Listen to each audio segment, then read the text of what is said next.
Welcome to Sensible Health Solutions, the show where we simplify health and wellness. Join your hosts, Haley Fields and Dr. Scott Looper, as they share practical tips and expert insight to help you navigate common ailments, nutrition, and overall well-being. Tune in for straightforward advice that empowers you to live a healthier life. Hello, Dr. Looper. How are you? Hello, Haley. I'm doing great. Good to hear. Well, one thing that we haven't really covered yet in our Sensible Health series is women's health. So I figured it might be time to touch on some of that. And I know you're not a woman, but you've been working with women for multiple years. So, and you have daughters.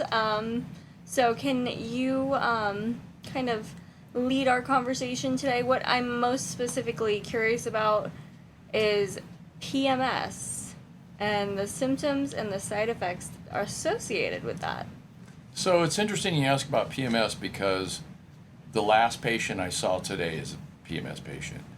And her complaint is that she has irregular periods and that she has severe PMS.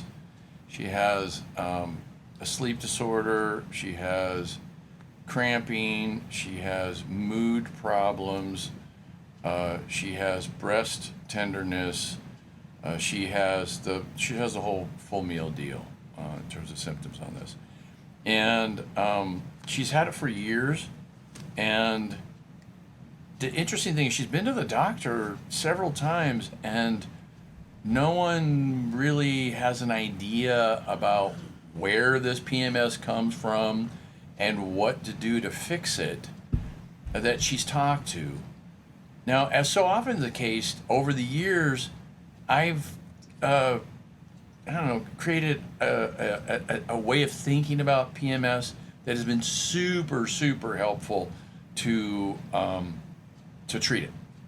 And so let me just share what my thoughts on this is. The thing we know about PMS is that hormones aren't quite right. Mm-hmm. Estrogen tends to run high. Okay. Now, if you run tests, estrogen goes high one day and low the next day, and it's hard to prove that there's an excess of estrogen that causes PMS. But the women who have higher have higher estrogen in average tend to have higher PMS symptoms. So there's some evidence. Let me just say there's some evidence around this.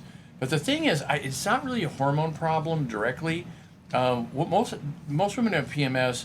Their hormones are fine. Not always. Some women have their hormones that are screwed up. But for how many women have PMS? And it's most women. Mm-hmm. So it depends on what research you look at. It's either a half of women or 3/4 women, and I've seen as high as like 85% of women, depending on how you define PMS, have it. Yeah. It's mostly the severe ones that we really bring people into the doctor, and that tends to run around 20-25% of women have severe symptoms. Mm-hmm. So, and the symptoms usually occur prior to menstruation. Yes, so PMS, premenstrual syndrome. Mm-hmm. So what this is it's a collection of symptoms that fall together. You don't have to have every single one on the list, but women tend to have some of these on the list.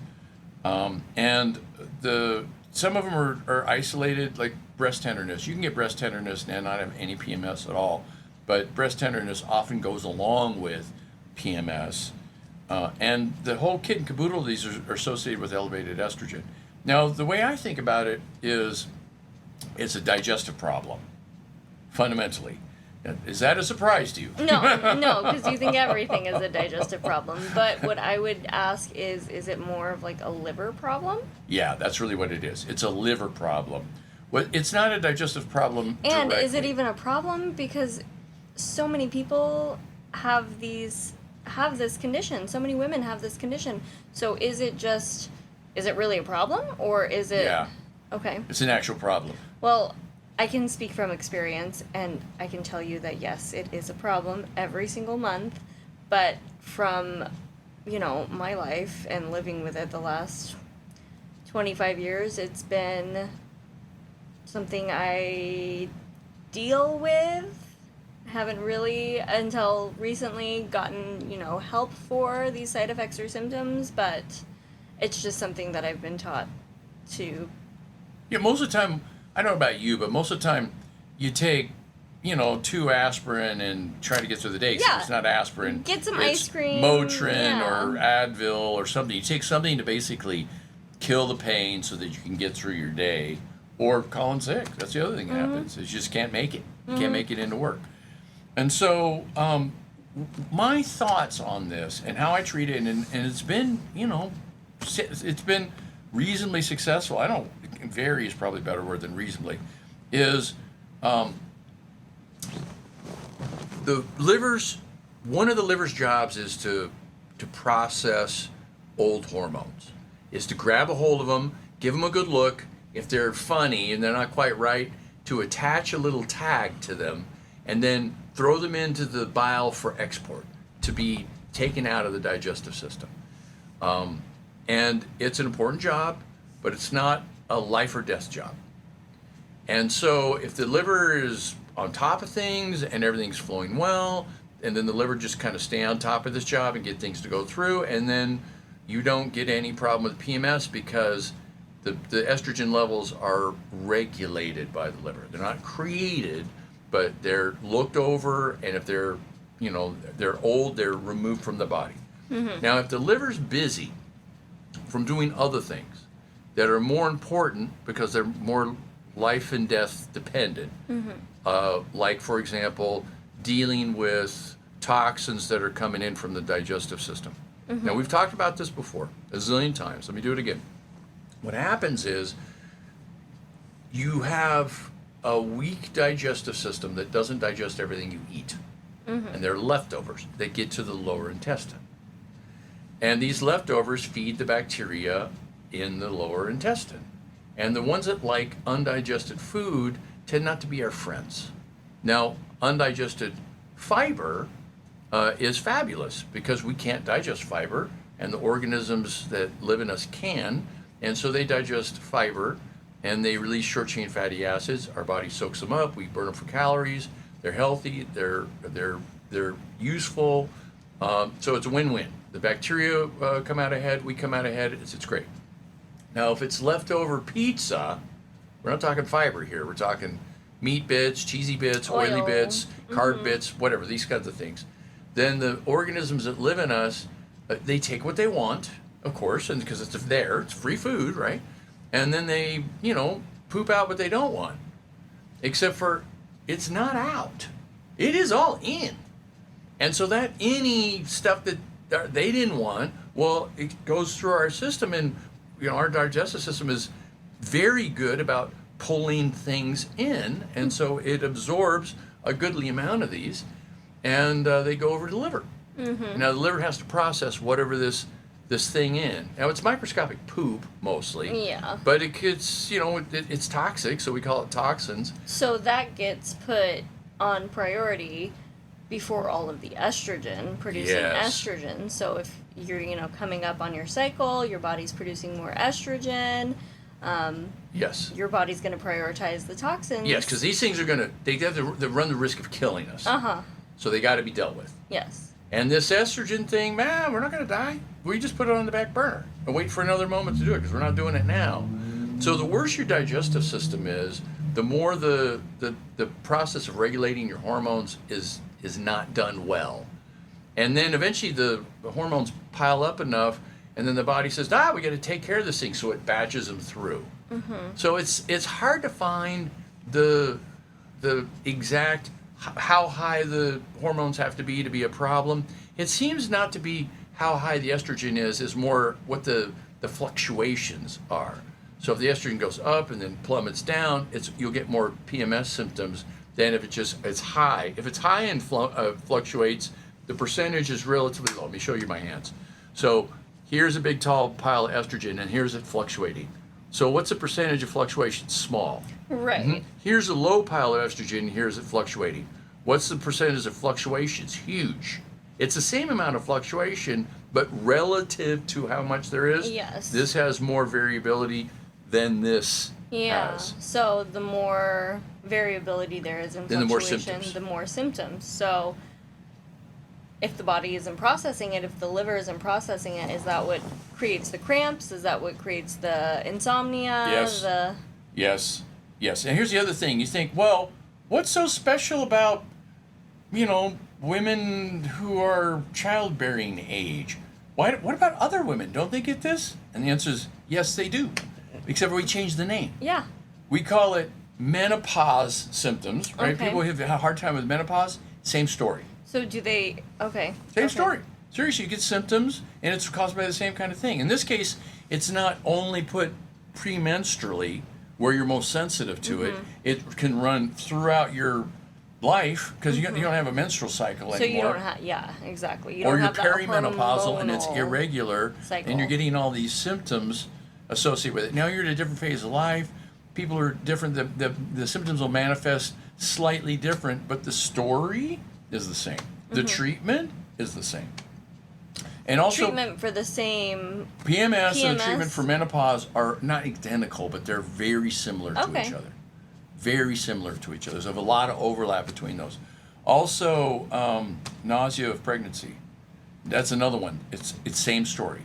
You know how interesting, isn't it? It's from hormonal Yeah. production. Right, Oh, right. I didn't know. And you get right, and it's the same kind of treatments for all the same.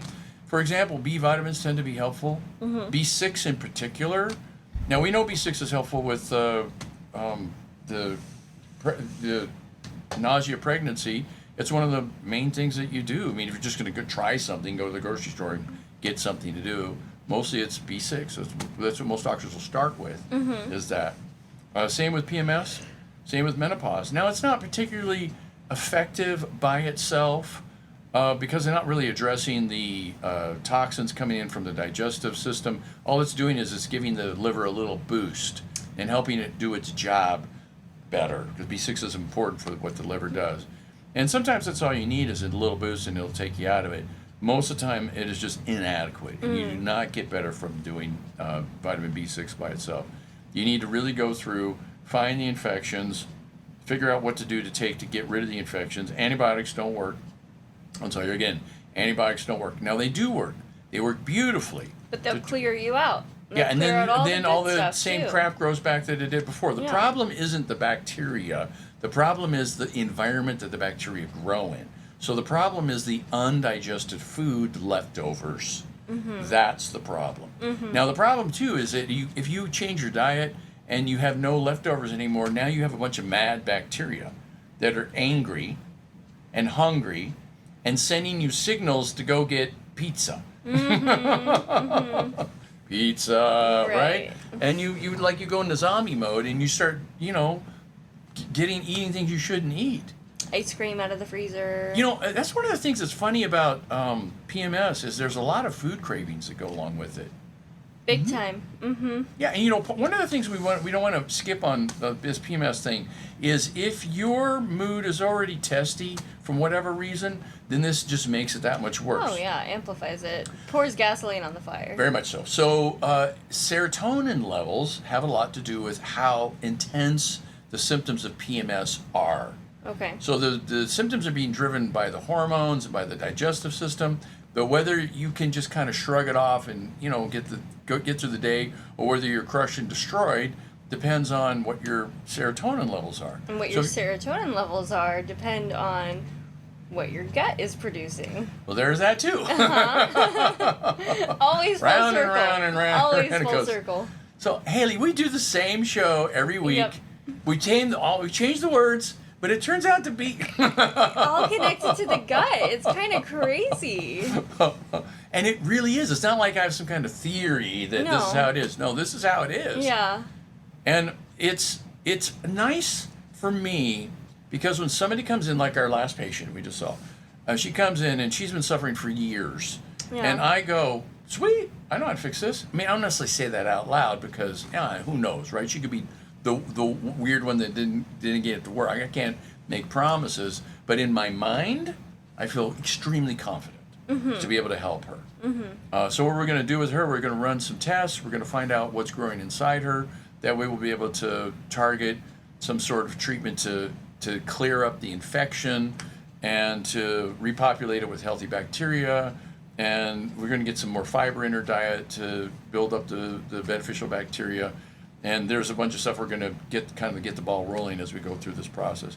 And I'm very, very, very, very confident that we're going to be able to help her because I've done so many times. I mean, it's confidence built on experience. Right. So how long does it usually take you to, help the liver start processing all of the hormones? That happens very quickly. That one happens quickly. What about the gut infection? Then we can clear that one up fairly quickly too. So that usually we can get the liver working well within a couple of weeks. We can get the infection mostly better within a couple, 2-3 weeks. To actually get the PMS to settle, though, it's weird. It's longer than everything else. The last thing to get better will be the actual PMS. Really? And it turns out to be mood or 3 months. Okay. Why? Why is it so slow? I don't know. It just is. It's about a 3-month process. Is it like there are so many different aspects to PMS as a whole? Is it the mood? Is it the cramping? Is it the insomnia? Or all of it? Yes, all of it. Okay. Yeah, all of it. It tends to be the first one, for whatever reason, continues on. And then the second one is better. And then the third one basically is great. Okay. So that's usually how it goes. That's the pattern. I don't know why it takes so long. I wish it didn't take so long, but it is what it is. So it goes like that. So I want to talk more about treatment. And I got some notes here to make sure I didn't forget anything. Actually, before I do treatment, there is something I forgot. It's to do hormone testing. Mm-hmm. Now, I don't always do hormone testing with PMS, but every once in a while, it's not just that the liver is not processing normal hormones well, it's that the hormones are actually not being produced correctly.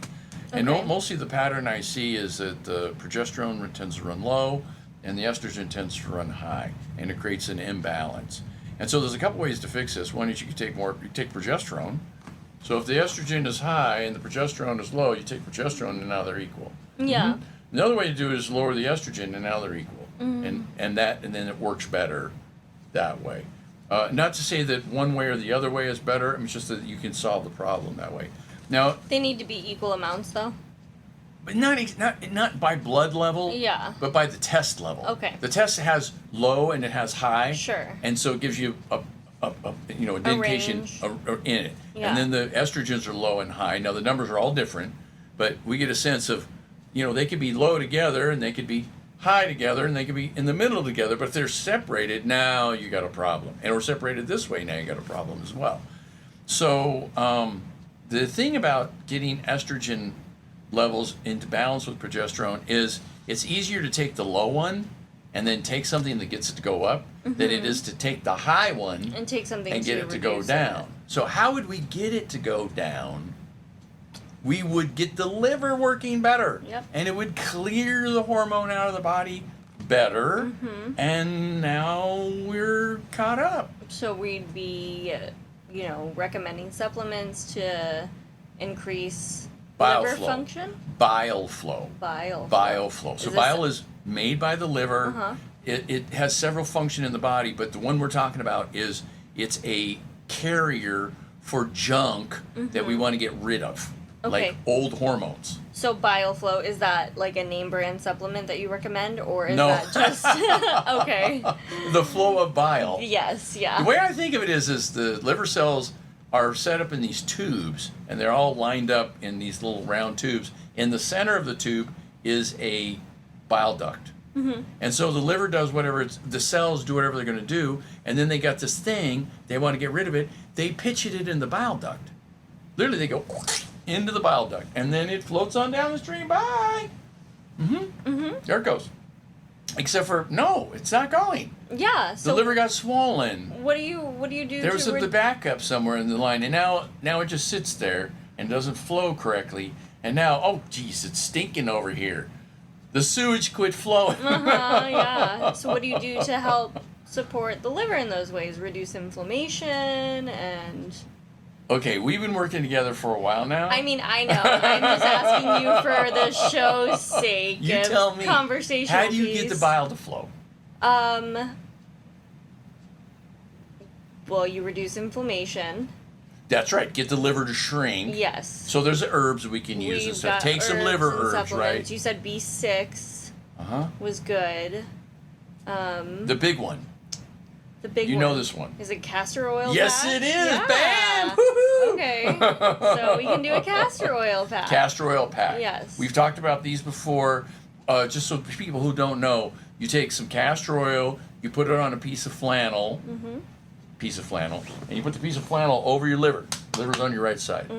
And you just leave it there. Now, it's nice to cover it with a piece of saran wrap and maybe a towel, so that it stays warm. Your body heat can heat it up, and it literally soaks through your skin and stimulates your liver. Now, how long do you leave it on? about 45 minutes. Can you you can leave do it it on longer or overnight? shorter. You can leave it on overnight. I just don't like stimulating things that long. Okay. People tend to start getting reactions. Sure. It overstimulates things. And so I'd rather pulse it and then take it off, and the next night do it again, and the next night do it again. Okay. And castor oil is extremely stimulating to smooth muscle. Now, if you drink it, it'll blow you up. Yeah, it'll give you're you the worst diarrhea you ever had in your entire life. out very quickly with your that. smooth muscle will be extremely activated, which is too much. Now, if you let it go in through the skin, only a little bit gets absorbed. It's a nice, gentle effect, and so that gets the flow going in a gentle way without blowing you up. Honestly, the best way to do this thing, it's a hassle, so I don't really recommend it very often, but it is in fact, best way to get bile flow is a coffee enema. Okay. You take coffee, you brew it up, you let it cool down, you put it in an enema tube, and you do a rectal enema, and you put the coffee into you, and then hold it there for about 20 minutes. What about a coffee enema stimulates bile flow? What about it? Yeah. I don't know. Is I it think the caffeine? The caffeine's part of it. I also think it's the tannins from the coffee. So, yeah, and it works. I mean, it really works. Now, you don't hear me tell people to do coffee enemas hardly ever. I'm aware of it, but it's like, I mean, coffee enemas like, well, you got to be into this thing. Or you do a castor oil pack, which is easy. You sit and watch TV or read a book and just relax, and it's much more comfortable to be able to do it. There's less fuss that goes into it, and for most people it's better. Most women it's better. If I get really somebody is I really need to do this, it's super important. Their life's on their line. They got some kind of inflammation or something going on, and we just got to get the bile out of them. Bingo, coffee enemas. That's the best way. Okay, so I'm not recommending coffee enemas to treat PMS. It's overkill. There's better ways to do this. So let me talk about some of the other things that are helpful. Magnesium is helpful.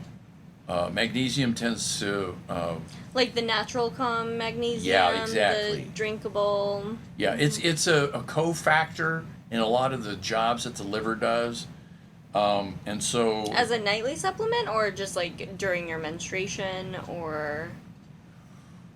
Yes, as a nightly supplement and extra. Extra, okay. During your menstruation. Okay. One of the things that magnesium does is it relaxes smooth muscle. In fact, I have to be a cautionary.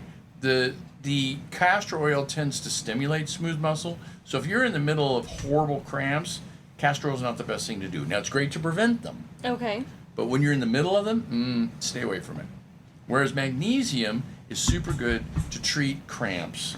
So if you can actually soak up magnesium in your body, then your chance of getting cramps goes down, or the intensity of the cramps that you do have go down. And so one of the best ways to treat super bad cramps is to throw a couple of cups of Epsom salts into a warm bath, and then get into the bath and just soak it up. The water is helpful. It's a miracle cure, honestly, is what it is. Yeah. It really is. It's time. amazing. It's extremely effective. The problem is you can't stay in that tub for the rest of your life. At some point, you're going to have to come out. Yeah, there's unfortunately a time limit before you turn into a raisin. That's right. A salty raisin, because you got the salt on it. Yes.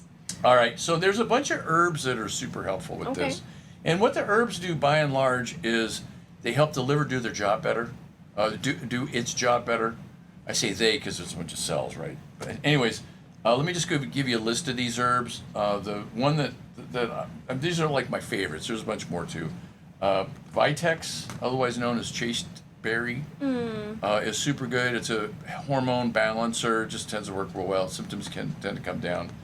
I think the name chasteberry is interesting. Chaste means that you or forbear sexual relations. If you nuns are chaste, it right? is. That is interesting. Okay. So you're not so hormony, right? You're like, I'm good. No, yeah, I'm good. That's funny. Okay, there it is. Okay. Cimicifuga is another famous one. It's black cohosh. Ginkgo is another good one. Ginkgo helps with microcirculation, and so the blood vessels around the liver cells tend to work better. What's ginkgo's Latin? Ginkgo biloba is actually the Latin name. I think it's ginkgo is what it is. Okay. So, yeah, I think ginkgo is called ginkgo. It's one of those weird ones. Okay. And hypericum is another herb. And hypericum is different. It is stimulatory to the digestive system, so the digestive system tends to work better. But I think the real thing that hypericum does is it helps with serotonin regulation. It helps to increase serotonin levels in the brain. Kind of acts as a natural serotonin, a select serotonin reuptake inhibitor, an SSRI. It's a natural SSRI is really what it is. So you have to be careful about hypericum, because if you are on an SSRI and you do hypericum along with it and you do high doses of it, you can get too much serotonin in your brain, and instead of making you calm and relaxed, you get exactly the opposite effect. You get jacked up, and you get nervous, and you get depressed, and you get just, the crazy just goes way more. So hypericum is very helpful. You just got to be careful. With strong things comes potential for side effects. Hypericum is one of those. Another one that's helpful is glycyrrhiza. It's a licorice root, and that helps with hormone production in general, hormone balancing, helps the adrenal glands work particularly well. It's anti-inflammatory. It's also an antiviral. It's got all kinds of other side effects that it has, or other effects rather than side effects that it has. Basically, it's just one of those things that usually mix in to a formula with these other herbs. And the last one's Angelica, otherwise known as Dong Quai. It's a Chinese herb, and it works really well to help balance hormones. I use it a lot of times with the Cimicifuga and the Vitex. So those three together, if I'm going to use one, I mostly use the other two as well, because they work together well. They complement each other.